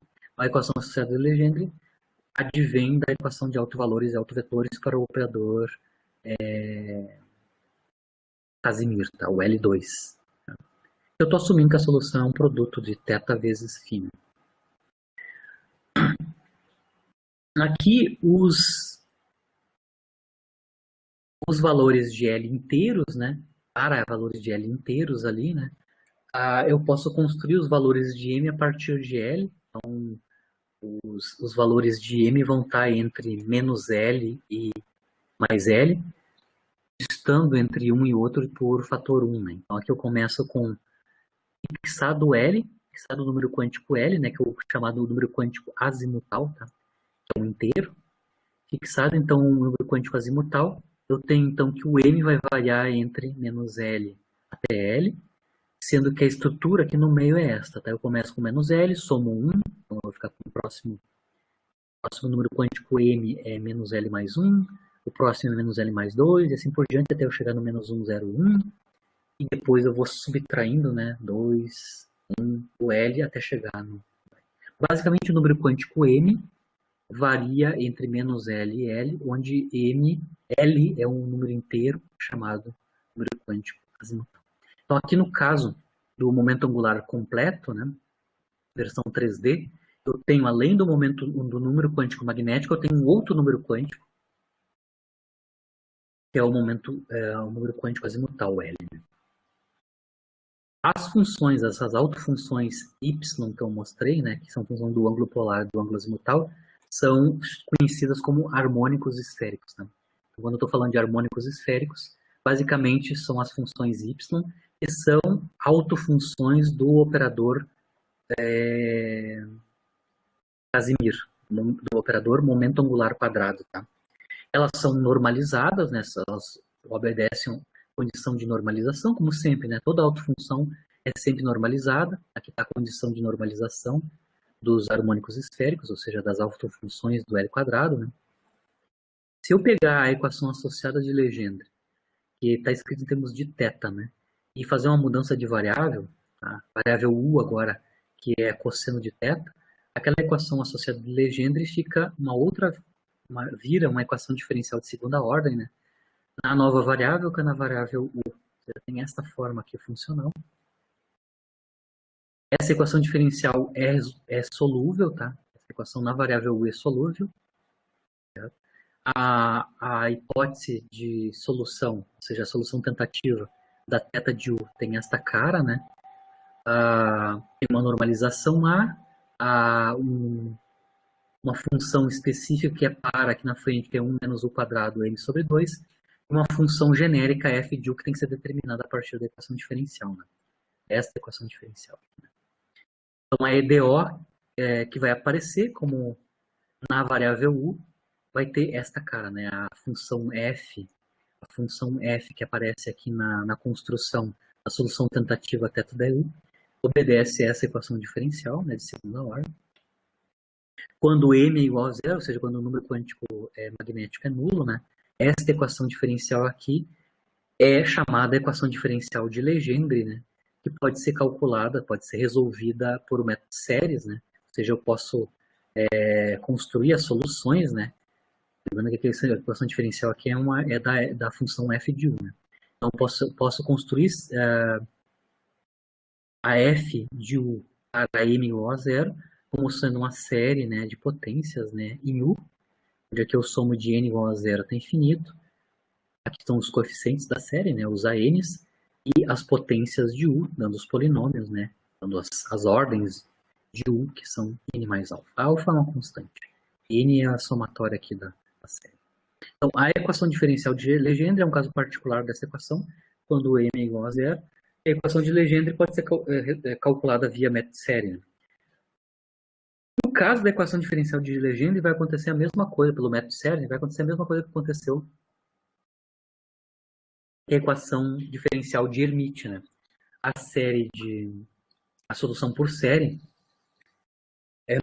tem como solução que quando u, né, a variável u vai para infinito, ou seja, vai para valores assintóticos, né, a série é divergente, né, a série diverge, né, a f de u é divergente para u grande. No caso aqui, o u vai ter a ver com distâncias radiais grandes. Isso, claro, não pode ser, né? A função f de u tem que ser finita no assintótico.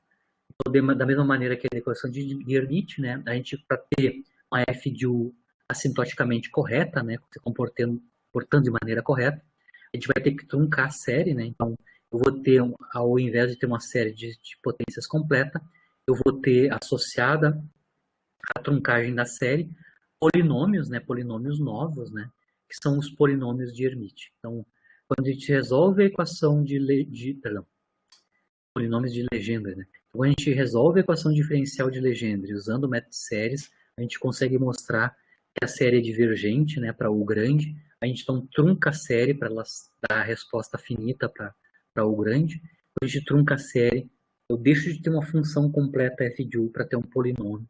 E esse polinômio tem esta cara aqui, né? A gente vai truncar em ordem L sobre 2, né? Esse polinômio é chamado polinômio de Legendre, né? Que vai depender do número quântico L, porque o número quântico L, o número quântico azimutal, né? Ele dá o limite superior, né? O último termo da série, né? A truncagem da série ocorre para n igual a L sobre 2. Né? Então, os polinômios de Legendre dependem do número quântico L. Aí depende, claro, da variável u nova, né? Lembrando que u é cosseno de θ, né? Cosseno do ângulo polar, né? Obviamente, como no caso do Hermite, né? Aí eu poderia construir todos os polinômios de Legendre se eu conhecesse todos os coeficientes. No caso do polinômio de Legendre igual que é no polinômio de Hermite, né?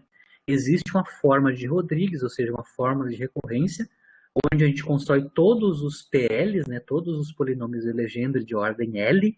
Aqui os polinômios não são de ordem n, são de ordem L, né? Então o inteiro aqui é o L, o número quântico azimutal, né? A gente tem de novo uma forma de Rodrigues, ou seja, uma forma de recorrência, a gente obtém todos os PLs, a partir de uma semente, que é essa função aqui, né, que é o U² menos 1 na L.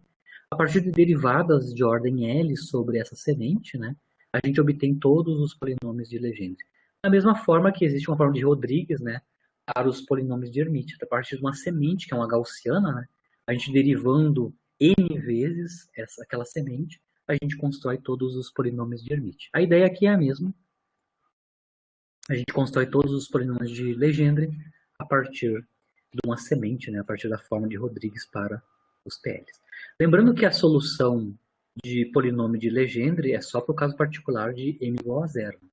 No caso geral, né, de m diferente de zero, né, aí pode ser mostrado, claro que eu estou pulando um monte de demonstração que para vocês não interessa, né?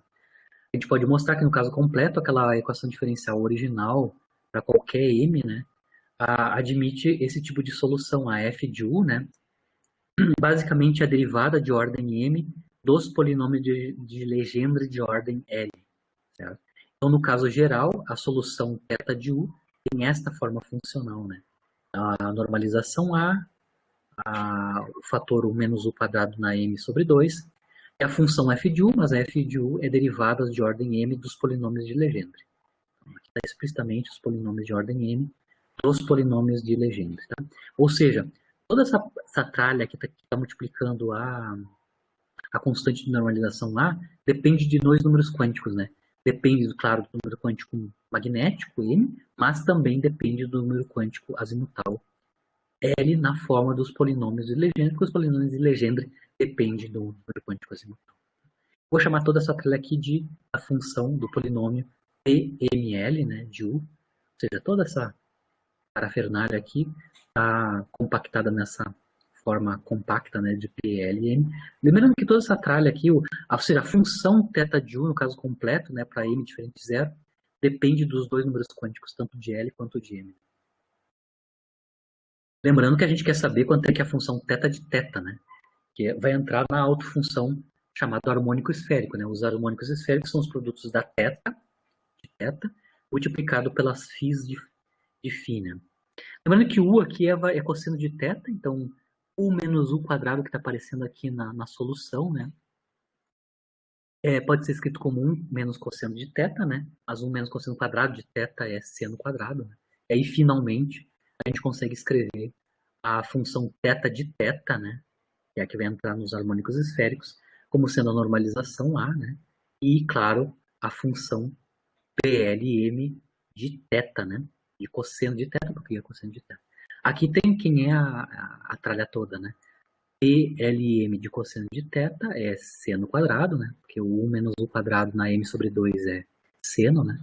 Seno em módulo de m, a derivada de ordem m, né? Módulo de m. Lembrando, claro, que aqui está um módulo, tá? Que as potências estão as derivadas. A derivada só tem sentido se a potência é positiva definida, né? Então, aqui eu estou calculando em módulo de m as derivadas dos polinômios de Legendre. Basicamente, aqui então eu já consigo construir quem é o harmônico esférico, né? Lembrando que a suposição inicial para as autofunções do L² era um produto da θ com a φ. Então, quando eu multiplico θ por φ, o harmônico esférico tem esta cara funcional, né? Vai ter uma normalização, a função PLM, né? Essa função PLM depende dos polinômios de Hermite derivados em ordem m, e claro, a parte azimutal é a φ de z, né? É e na menos im φ. E na i m φ. Esse aqui, então, é a cara final dos harmônicos esféricos, que são as autofunções do operador L², que tem autovalores L mais 1, H²². Certo? Aqui, só para finalizar, aqui eu tenho, finalizar a aula, né? Eu tenho a representação dos primeiros harmônicos esféricos. Lembrando que os harmônicos esféricos são as autofunções do L², né, do operador Casimir, né? Que também que é a autofunção comum do LZ, né? Aqui, lembram, esses harmônicos esféricos dependem de dois números quânticos, né? O número quântico L e o número quântico M, né? O número quântico azimutal e o número quântico magnético. Lembrando que eles estão conectados entre si, né? Aqui para LM00, eu vou ter o primeiro harmônico esférico, que é o Y00, que é uma constante, basicamente, né? E assim por diante para os outros valores, né? De Ln 0, etc. Aqui, a partir de 1, né, tanto L quanto M a partir de 1, aqui eu já vou ter explícita, né, a dependência no ângulo polar θ e no ângulo azimutal φ. Né? Então, aqui eu tenho uma lista dos primeiros harmônicos esféricos, né, para valores inteiros de L indo de 1 até 3.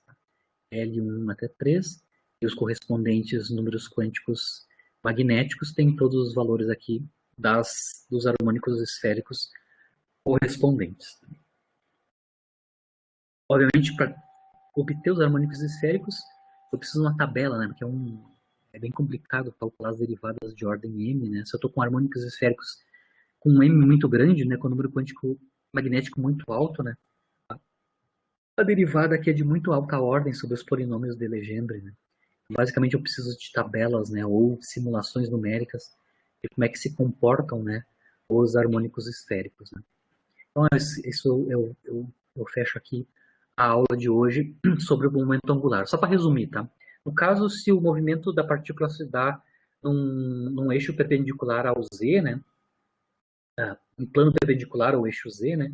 A gente mostrou que o momento angular só tem componente Z, e a gente conseguiu mostrar explicitamente quem são as autofunções e os autovalores, né, desse operador, inclusive qual é que é essa forma funcional. Ele só opera sobre o ângulo azimutal φ.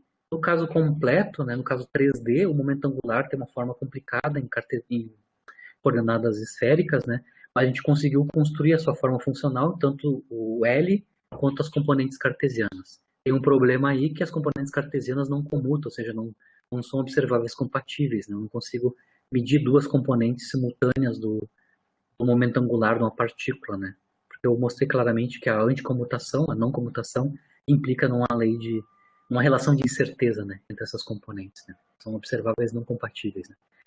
Devido a isso, eu tenho que construir um operador que comuta com essas componentes, né? Que é o operador Casimir, que é o L2, é um operador momento angular ao quadrado, que é basicamente proporcional ao módulo do momento angular ao quadrado, né? O que eu fiz, esse inferno que eu vi até agora aqui, é construir quem são os autovalores e as autofunções desse operador novo, né? O operador de Casimir L2. Consegui mostrar que as autofunções deles são os chamados harmônicos esféricos, né? Que são construídos por separação de variável. Né? Claro que a forma funcional é altamente complicada do ponto de vista matemático, mas a ideia é até fácil de mapear, né? Se eu tenho a equação de autovalores para o operador Casimir, automaticamente eu consigo construir as suas autofunções. Claro que eu roubei aqui porque eu já disse para vocês quem eram os autovalores, né? Os autovalores do L quadrado são L mais 1, H cortado ao quadrado. Isso aí eu caiu de paraquedas. Mas, sabido que os autovalores são esses, obter as autofunções são essa sequência de pensamentos, né, de manipulações que eu fiz até agora.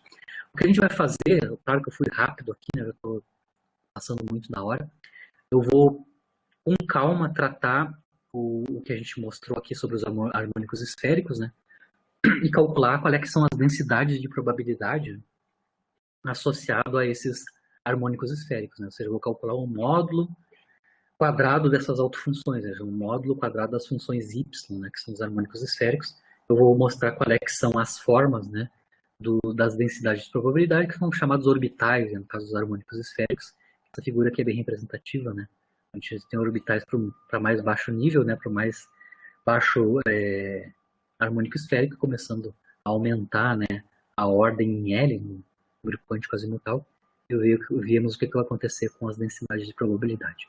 Então, na aula que vem, a gente vai voltar a revisar rapidamente o que a gente viu hoje, na parte final, e vai estudar em detalhe, bem na calma, né, com calma, os harmônicos esféricos de mais baixa ordem, né, e depois calcular as densidades de probabilidade correspondentes. Tá? Então a gente vai trabalhar com calma a questão dos harmônicos esféricos. Tá? Lembrando que os harmônicos esféricos vão ser úteis, né, eles vão fazer parte da solução da função de onda completa do átomo de hidrogênio. Né, tá? A gente vai precisar conhecer, entender bem como é que funciona, né, a álgebra dos harmônicos esféricos, porque a gente vai precisar deles para construir a função, a autofunção, a função de onda completa, a parte radial e a parte angular da função de onda do átomo de hidrogênio, do elétron no átomo de hidrogênio. Né? A parte angular está determinada completamente pelos harmônicos esféricos. Né? Lembrando que os harmônicos esféricos dependem só dos ângulos azimutais e polares. Né? A parte radial está fora de cogitação agora nesse momento. Né? Os harmônicos esféricos só dependem da parte angular. Né? Mas a gente já sabe como é que eles se comportam. Né? Apesar de ser complicado matematicamente, a estrutura a gente já sabe. Certo? Então, na aula que vem, continuamos. Na quinta-feira, a gente continua na análise dos harmônicos esféricos e as correspondentes densidades de probabilidade. Boa noite. Se alguém tem dúvida, questionamentos ainda das atividades dessa semana, pode